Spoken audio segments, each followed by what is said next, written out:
Welcome back to the 6V's podcast. We're continuing our look at Yoko Ogawa's The Memory Police, and today's episode is going to focus on the language, the style, and the structure of the novel.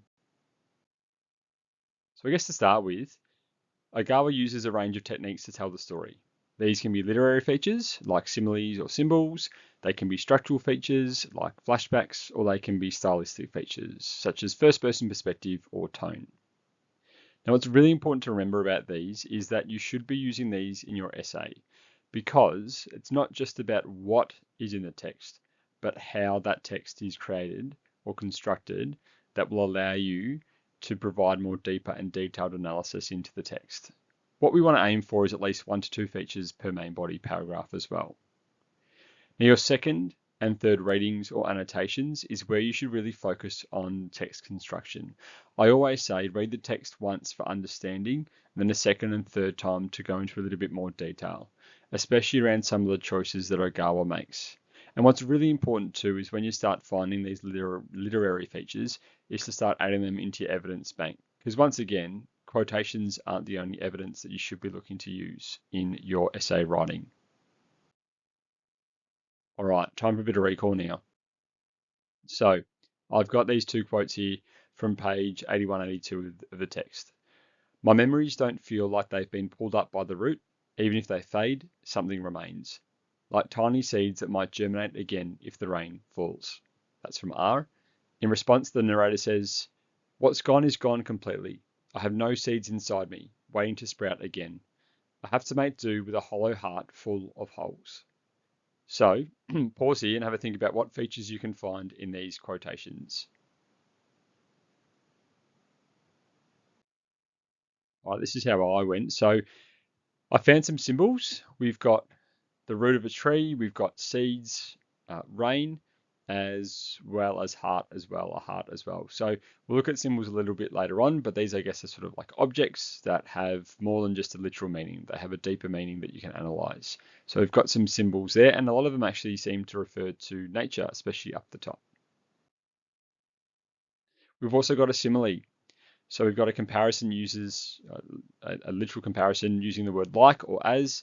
So my memories are like tiny seeds that might germinate again if the rain falls. We've got a juxtaposition.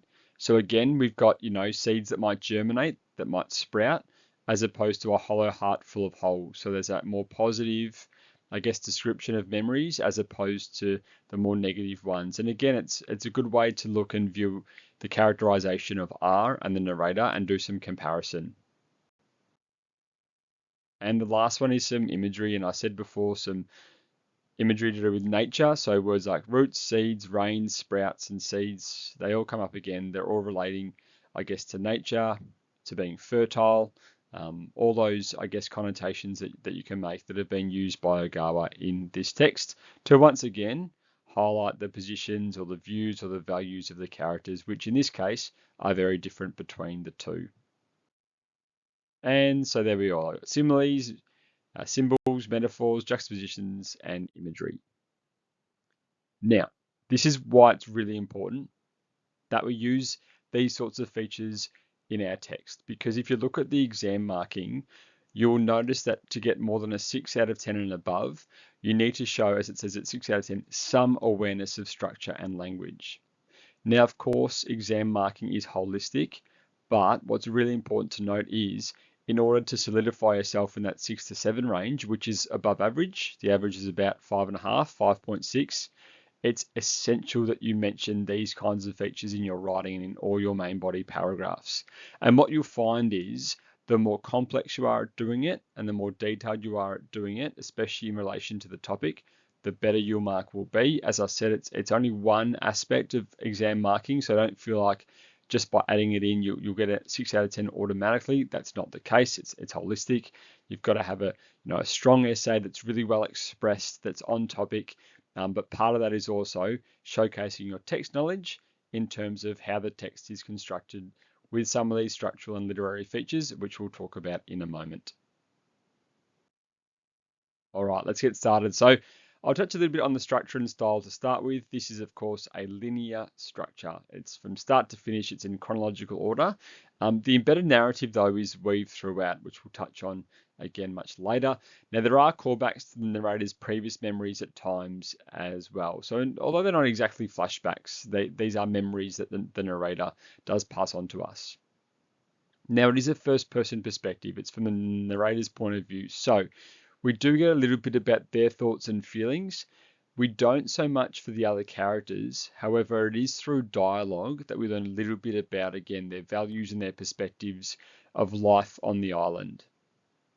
You could say too that the narrator is a bit unreliable. There's very much some positive framing of some of the destructions that reflects how deeply she has internalized the memory police's values, and her responses are compromised and not neutral because of the way that she views the world, because she doesn't remember things. And something to pick up from a structural point of view is chapter 1, which focuses on her mother's desire to remember things and to hide objects, which is set more than 15 years before chapter 2. What's important about this, obviously, is it immediately highlights the connection between art and resistance, which we'll see track throughout the text. But it also is, for us as readers, we get a bit of an understanding about the mother and her perspective, which is slightly different to that of the narrator, of course, because of the way that she remembers things or is unable to remember things. So there's just a couple of points about the structure and style of this text. All right, I want to talk a little bit about symbols because I feel like these are one aspect of the text or one literary feature that is relatively straightforward to understand and also include in your essay. And I'm going to run through a couple of symbols in a bit more detail later on, but something I should say is this is by no means an exhaustive list of all the symbols that you can talk about. And of course, a symbol is an object that represents a deeper or more abstract meaning beyond its literal presence in the text. So when we're talking about this quote here, a spark has found its way into the bottomless swamp of my heart, and we're looking at a term like heart, well, the literal meaning is it's an organ in the human body. However, if we're going to be a little bit more detailed or a little bit more deeper or more abstract, a heart symbolizes things like life as well as love and emotion as well. So what's really important here is the use of the word heart, which does come up throughout the text. It's a symbol to describe the narrator's life, to describe how the narrator is feeling, how the memories for her correspond to her. So what's really important when it comes to symbols is go beyond the literal meaning. And if you've studied enough texts, what you'll find is some of these symbols appear frequently. And what that means is it just means that, again, they'll probably have similar meanings, but just pop them into context so that it relates to this specific text or the specific character or the specific author. So these are, I guess, some of the symbols that I might start with when it comes to reading the text. I've gone through and noted all the disappearances that we witness and observe within in the text. So say the first one, birds, which comes on page 11. Birds are a symbol of freedom, of peace, and they also have a connection and a bond with her father. It suggests that when freedom and emotional memory are erased, that individuals lose the ability to grieve and to understand their own loss because they are, of course, trapped. Now, I won't go through all these, I guess, objects right away, but what you'll find is they do start from, I guess, something quite small to something a little bit more significant for the authors. So we've got birds, roses, photographs, fruits, calendars, novels, which is significant, and we'll look at that in a bit more detail later on. We've got the lolly harmonica and fairy ticket, which have been hidden in her mother's art. And then we get these more concrete things like left legs and right arms, and then bodies and voices at the end. So I've written down a couple of notes there. I've also got a couple of quotations, but have a think about what these things, I guess, represent from a literal point of view, and then a bit more deeper. All right, let's take a bit of a deeper dive into some of these symbols, and we'll start with, I guess, the most consistent one that students have been using in their essays, and that's been snow. If you do a Control F in the PDF file, you'll know that it comes up 96 times in the text. So there's plenty of quotations that you could pick out, but I picked out these three. The hunt for memories became a daily activity in the midst of the snowstorm. It was as though the snow had frozen their hearts. And no matter how long we waited, spring never came, and we lay buried under the snow along with the ashes of the calendars. And that last quote works really well because we've also got the symbolism of the calendars as well. And without calendars, there's no time, there's no dates, there's no hope for the future. There's lots of, I guess, analysis that you can look at when it comes to calendars as well. In terms of snow, we know what it symbolizes: cold, bleak, winter, but it also represents the erosion of hope and the gradual weakening of the human spirit as the island descends further into oppression. It also suggests an endless winter, symbolizing a society that's trapped in emotional and moral stagnation with no sign of rebellion or change. And the opposite of snow is heat and fire, which will come up a little bit later when it comes to the book Burnings. There's also parallels to the role of the memory police. As the snow buries and erases things, it contributes to the disappearances by making objects and memories and people harder to see and or easier to forget. And it also creates a false sense of calm that masks the violence of the memory police. It reinforces Ogawa's warning that oppression does not always appear chaotic and violent, but it also can be silent. It also can be gradual. It can be psychological as well. I mean, of course, we know the memory police isn't just about control through violence, but also that psychological violence as well. You could also say it symbolizes the growing numbness of the citizens and reflects how they emotionally shut down as the disappearances accelerate throughout the text. But this idea of snow and freezing, it's also referred to as a blanket as well. So this idea that it's meant to be comforting, but it's not really for the characters. So we touched upon birds earlier. These disappear at the very start of the text. So we've got a couple of quotes from the start that says something strange, almost rough about the quality of the air. And that's on the morning when the narrator wakes up to another disappearance. And then I took a deep breath and felt a slight pain as though a spark had found its way into the bottomless swamp of my heart. It was a bird. That's on page 187. And to connect to that, I remembered the pages of the book had opened and fluttered through the air just the way birds had once spread their wings and flown off to distant places. And again, she's able to remember birds when the books go flying in the air. Now, birds, of course, they represent freedom, joy, and peace, particularly freedom because they've got wings, they can fly away, and they can escape. It is the first disappearance that we experience as readers through the eyes of the narrator. And of course, this is something relatively small, but from here on in, the disappearances become, I guess, more significant, which allows the memory police to control the island a little bit better. Note from a stylistic point of view, they are referred to by the narrator as wild creatures early, but clearly the neighbours care about them. We've got that quote on page 11 that some were calling them by name, others were rubbing them against the cheek, but the owners turned for home, empty cages in hand. Now, much like art is what connects the narrator with her mother, this is what connects the narrator to her father. We've got the binoculars on page 8. When her and her father, she recalls a time when her and her father were watching birds together. The quote is, "The binoculars were too heavy for a little girl, and when my arms grew tired, my father would slip his weight under them to support the weight." And this idea again about the way her father cared for her and looked after her and supported her, much like, say, someone like the old man does later on.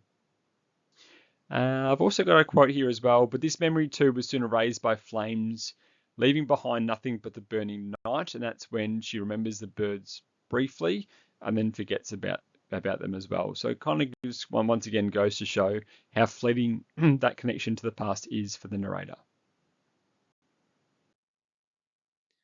All right, let's look at swamps now. Swamps again come up a lot throughout this text.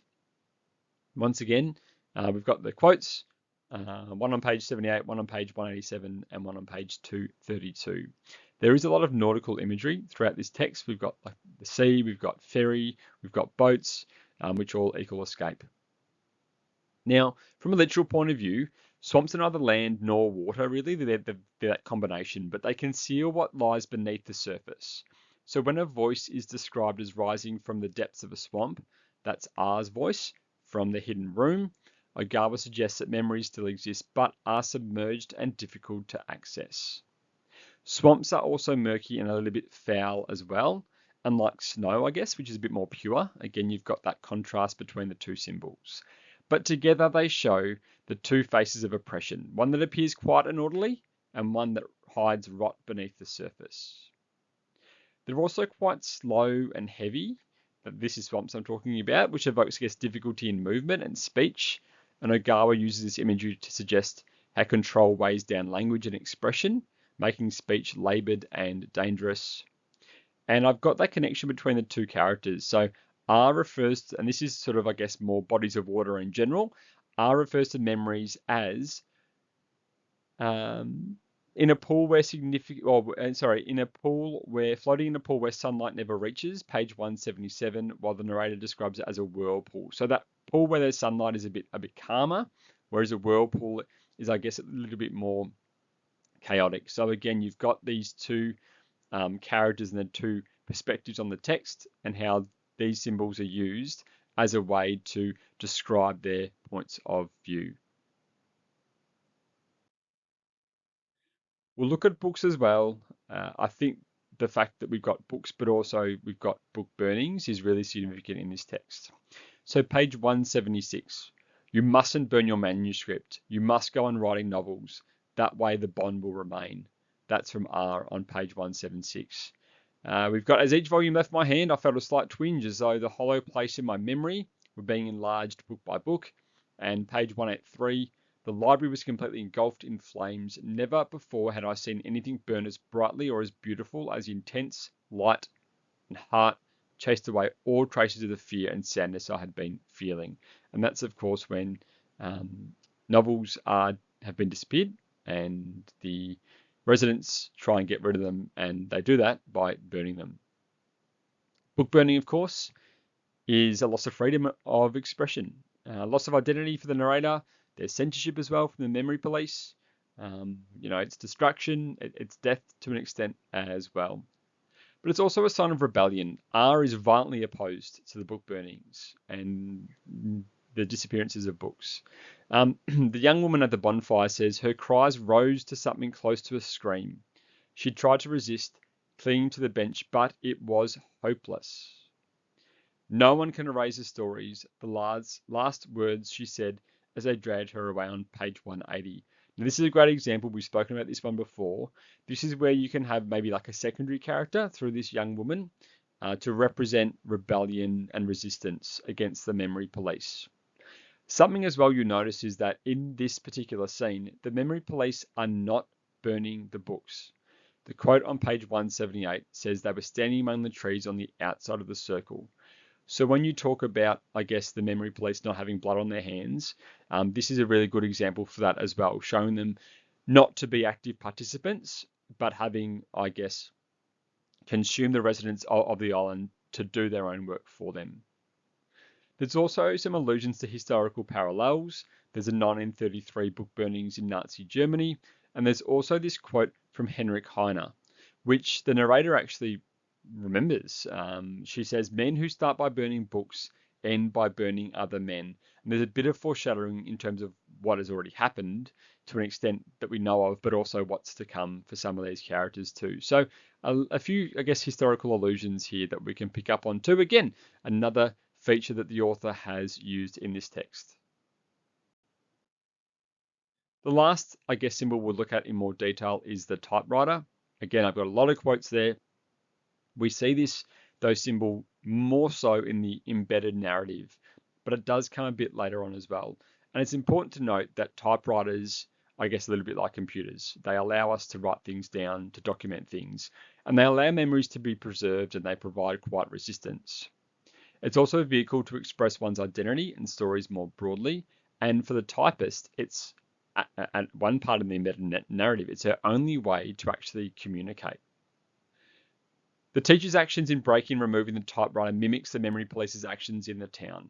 They are eager to control voices, stories, and expressions of individuality. And that's really important as well. Again, we see both the typist in the embedded narrative and the narrator using a typewriter at stages throughout the text. So once again, you can use that as a way to connect the two characters. But the typewriter does really symbolize a fragile, yet I guess important power of language and storytelling to preserve things like memories and identities, especially I guess in this case, Ogawa's belief in quiet and creative resistance. This is where we see it particularly for the narrator at the end of the text. Other symbols that you can look at, I spoke about hearts a little bit earlier on today.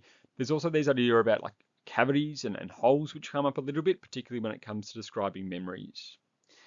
The earthquake or earthquakes, we've got light and darkness, voices. There's lots of other symbols, as I said. Definitely in your second and third reads, have a look. And I would definitely suggest that understand some of these really obvious symbols that come up a lot throughout the text, but maybe pick one or two that are a little bit more unique, that might, I guess, elevate some of your analysis and show, I guess, a more unique perspective of the text. So the embedded narrative, this is really, really, really important, I think, to include in your essay somewhere, because I think this is what makes this text unique. It's also referred to as an allegory, as metafiction, or if you like your French, a mise en abîme. It's a story within a story, essentially, and it features on chapter 6, 8, 12, 15, 18, and the entirety of chapter 27 at the very end of the text. This story is a form of resistance. The narrator wrote stories, and each story told of something that had been disappeared. And it provides her, I guess, with a sense of agency, as gradually throughout the text, she loses her ability to express herself in a creative fashion. There's also a connection between the narrator and the character in the text. The character says, I am absorbed silently into the room, leaving no trace. And then at the very end of the text, the narrator says, my voice began to slowly disappear. Closed in the hidden room, I continued to disappear, losing her voice and losing her body. There's also symbolism of snow and typewriters that connects the characters as well. There's a connection between the memory police and the teacher as well. And we see the word oppression or oppressive used to connect those two things. And there's also a connection to R and the way that the narrator is abandoned, much like the student is abandoned by the teacher. And actually, to add to that, the narrator thinks R is like the woman in her novel on page 132. I realized that the woman in my novel had also become trapped in a tight place. So we've got lots of different connections between characters from the embedded novel, as well as obviously characters within the text. So there's lots of connections that can be made between characters. There's lots of quotes as well. You can also link in some foreshadowing too, in terms of the embedded narrative and what happens to the narrator in the text. We've got ironic imagery as well, and this, I guess, stems back to that idea about this unreliable narrator. So note how two of these disappearances, how they are described in a really positive way. And of course they're described in a positive way because that is how the narrator views the world. So with roses, she says, it looked as though the petals would cover you like a soft, comforting blanket, and she describes it as the most beautiful disappearance ever.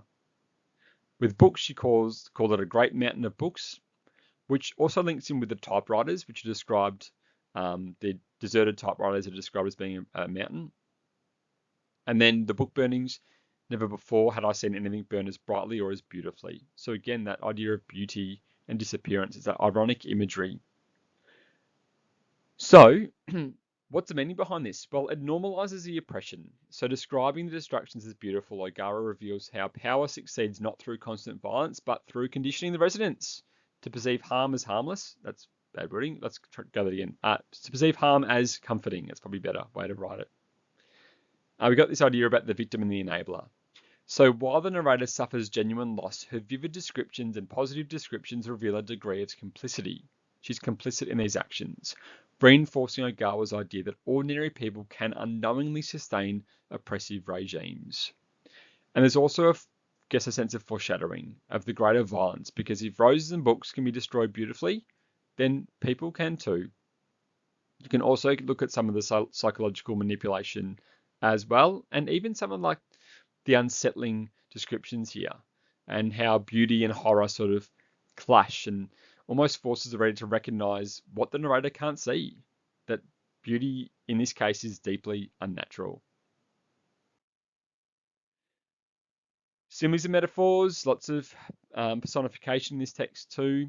We've been through these in the past before, so I won't go into too much detail here. I've got figurative language and descriptions to provide objects with substance and gravitas, or to humanize them, to highlight their significance and their importance as well. And this particularly is important when it comes to the personification, and the roses is a good example there. Like they're clinging, they're grasping, they're trying to hold on, but it's all futile. The memory police has too much of a hold on the town. There are a lot of similes throughout the text as well. You can definitely look at that. Like the flames, like some enormous creature shot up to the sky. It personifies violence. This one particularly does, and I guess it foreshadows the danger that's about to happen as well, and warn that destruction quickly takes on a life of its own. It escalates before the residents have any sort of control. So again, pick out some similes and metaphors within the text and have a think about how you can connect those and analyze those in relation to the key themes. Let's have a look at some other features just quickly. We've got names. We've been through this a few times, I know. Everyone's the same. There's an erosion of identity if no one has a name, and that the fact that everyone is replaceable. R is only known by their first letter. Does that represent maybe their fractured existence, as they must hide both physically, but also hide the fact they can remember? We've got the Inui family as well that are named too. Maybe that's a way to connect the generations between each other. A lot of passive voice in this text too. You can look at that, a really disjointed way of wording. The very idea of perfume had been disappeared from their heads. You could say that the passive voice is used to like obscure accountability. It reflects how the memory police conceal their control and normalize their oppression as well. The passive voice is a good one to look at though. We've got pathetic fallacy, bad weather equals bad things happening. We looked at that when it came to Frankenstein. We've got word choice. So I really like the idea of word choice and specific words. So the first one on page 228, the more pressing concerns were when the memory police would make their next visit. On page 228, emphasizes a sense of, I guess, inevitability when it comes to their control. And page 47, they stood as always. This is a memory police. Weapons on their hips, faces devoid of expression.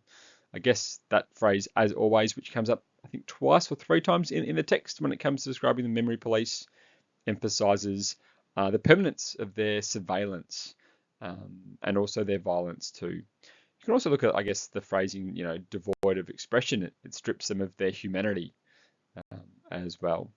And the last one, we've got sensory language. We've got the tap, tap, tap, and we've got the E, E, E, E, E, which I really like. Again, that links really well with the typewriter as well, and the sense of being trapped.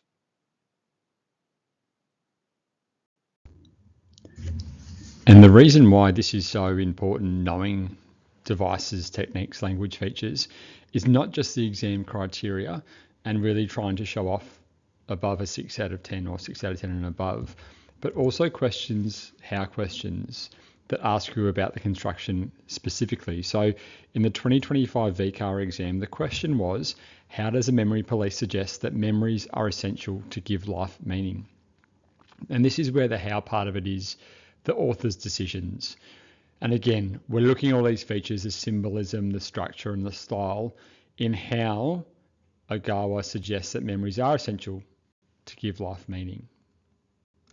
Okay, so once we get an idea and we build a knowledge and an evidence bank with lots of symbols and lots of language features and stylistic features, we can then start practicing how to use these in our writing. So I've got two sort of sentence templates here, which I would definitely recommend you use to start with, and then you start to experiment with a few different sentence structures and different sentence stems going on. But essentially it is Ogawa uses a feature when portraying a scene, a symbol, a quotation to highlight, emphasize, reinforce, then bring in your analysis. And these kinds of sentences can go after your examples as a way to, I guess, go the next level. So the examples here, we've got one which is relatively straightforward. Ogawa employs the symbol of snow when highlighting. It was as though the snow had frozen their hearts to emphasize the lack of empathy and resistance within the residents. And a little bit more detail here we've got. Through the narrator's observation that it was as though the snow had frozen their hearts, Ogawa warns that prolonged exposure to authoritarian control results in an emotional paralysis, rendering citizens incapable of empathy and resistance. As I've mentioned, these are just sort of sentence starters, and you can play around with those. In order to challenge an idea, the author uses this. You don't need to use the word symbol either. You can use the verb symbolize, and the examiner is going to know exactly what you're meaning there as well. So again, start playing around with these sentences and think about how you can include these in your essay writing. So let's look at a high-level example where the student has included references to some of these literary features to show to the examiner that they are referencing how the text was constructed. Ogawa posits that the complacency and passivity towards the loss of objects and memories within the island begins with the citizens' desensitization to loss, stifling their capacity to freely grieve or connect with one another for survival. The island's isolation in an expanse of a totally empty sea mirrors the pervasive solitude experienced by its inhabitants, who are metaphorically adrift in a sea of forgotten memories, symbolizing an inner emptiness disconnecting them from one another. Capturing an emotional isolation in eyes as still as a lonely swamp, Ogawa continues her metaphor of an isolation. Within the gradual erasure of memories that permeates an emotional disconnection, Ogawa portrays the gradual erosion of humanity's survival in the citizens' amnesia, resulting in loss of knowledge and cultural identity and history. The blanket of perfect and untouched snow not only represents the narrator's reluctancy in rekindling frightening memories, but also serves as a metaphor for society's intensifying emotional numbness as an eternal winter falls on the island. The suffocating imagery of lay buried under the snow represents Japan's tendency to bury its traumatic past. Ogawa demonstrates how placing responsibility of cultural amnesia on external forces is a projection of complacency, as citizens are unable to discriminate between personal accountability and erosion of self-awareness.